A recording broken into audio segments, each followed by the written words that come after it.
prediction गर्नुहुन्छ त कुनै पनि कार्ड लिनुहुन्छ तपाईले अनि त्यसपछि एउटा प्रेडिक्सन बनाउनुहुन्छ लेट्स से यो मेरो प्रेडिक्सन भयो यो अहिले कसैले नि हेर्दैन है त यो तास सो अब म यस्तो तलतिर राख्दै जान्छु तास जहाँ मन लाग्छ त्यहाँनिर स्टप भन्नु भन्ने है त जसलाई नि देखाउनुहुन्छ उसले चाहिँ तपाईले स्टप भन्छ उसलाई जहाँ मन लाग्यो त्यहाँनिर लेट्स से यहाँनिर चाहिँ उसले स्टप भनेर है त हो सो अनि यहाँनिर भनेपछि यहाँको टपमा कुन कार्ड छ हेर्ने है त 7 भनेपछि हामी यहाँबाट 7 वटा कार्ड तल जान्छौँ 1 2 3 4 5 6 7 ओके सो र्यान्डमली यहाँनिर 7 आथ्यो तर एकचोटि स्न्याप गर्नुभयो भने यहाँ पनि 7 आउँछ यसरी र लास्टमा यहाँ पनि 7 हुन्छ र यो किन तीनटै 7 आयो भन्दाखेरि किनकि हामीले अलरेडी एउटा प्रेडिक्सन बनाएर राखेको थियौँ यो पनि हाम्रो 7 नै हुन्छ है त सो यो ट्रिक कसरी गर्ने त सिकौँ है त एकदमै सजिलो छ यसको लागि तपाईले 4 वटा सट्टा निकाल्नुहुन्छ है त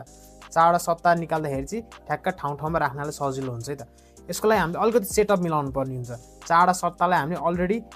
ठ्याक्क ठाउँमा लगाएर राख्छौँ हामी कार्डलाई फ्लिप गर्छौँ अनि यहाँ तलबाट 7th र 8th पोजिसनमा दुईटा सट्टा राख्छौँ 1 2 3 4 5 6 7th र 8th पोजिसनमा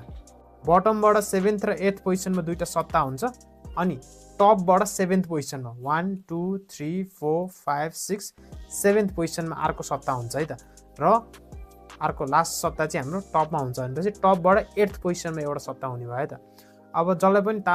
म्याजिक देखाउँदै हुनुहुन्छ सुरुमा देखाउन सक्नुहुन्छ सबै तासहरू डिफ्रेन्ट छ है भनेर अब यहाँ उसलाई थाहा हुँदैन हामीले सट्टा यहाँ राखेको छौँ यहाँनिर यो हाम्रो सेटअप छ भनेर थाहा हुँदैन सबै तास डिफ्रेन्ट छ है भनेर देखाउन पाएँ त यहाँनिर अनि त्यस पछाडि अब एउटा ट्रिक देखाउँछु भन्ने के ट्रिक देखाउँछु नभन्ने त सो तपाईँले चाहिँ एउटा प्रेडिक्सन गर्छु भनेर यसरी जाँदाखेरि चाहिँ ठ्याक्क 8th पोजिसनको कार्डलाई चाहिँ एज अ ऱ्यान्डमली निकाले जस्तै त पहिला 4 वटा तास यसो गर्न सक्नुहुन्छ अनि त्यसपछि 3टा तासबाट यो चाहिँ हाम्रो 8th पोजिसनको कार्ड हो यो चाहिँ हामीलाई पनि थाहा छैन उसलाई पनि थाहा छैन जस्तो गर्ने तर हामीलाई थाहा छ कि यो 7 हो भनेर सो हाम्रो एन्डमा चाहिँ यहाँ आएर एन्ड हुन्छ है त अब यसरी फर्काउने अनि यसरी तल राख्दै जान्छु जहाँ मन लाग्छ त्यहाँनिर स्टप भन्नु है त भन्ने है त यो चाहिँ हामीले दुईटा सट्टा गइसकेपछि भन्ने स्टप भन्नु है भन्ने है त्यसरी सो नत्र त सट्टा आउनुभन्दा पहिला स्टप भन्यो भने चाहिँ बिग्रिन सक्छ त्यहाँ यस्तो गरेपछि अब जहाँ मन लाग्छ त्यहाँनिर स्टप भन्नु बिचतिर जता पनि भन्ने अनि उसले स्टप भन्छ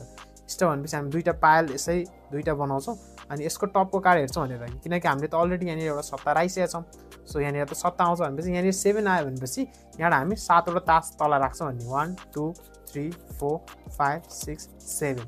हो अब यहाँनिर एउटा सट्टा आएको थियो तर यहाँनिर दुईटै सट्टा आउँछ यसरी देखाउन सक्नुहुन्छ जसरी मन लाग्छ त्यसरी तपाईँले देखाउन सक्नुहुन्छ किन भन्दाखेरि हाम्रो फाइनल रिभिल कहाँ हुन्छ यहाँनिर किनकि यहाँ पनि सट्टा छ भनेर सो यो ट्रिक कस्तो लाग्यो कमेन्ट गर्नु होला र यस्तै ट्रिकहरू सिक्न मन छ भने चाहिँ यो भिडियोलाई सेभ गर्नु होला अनि फलो गर्नु होला है त I will see you in the next video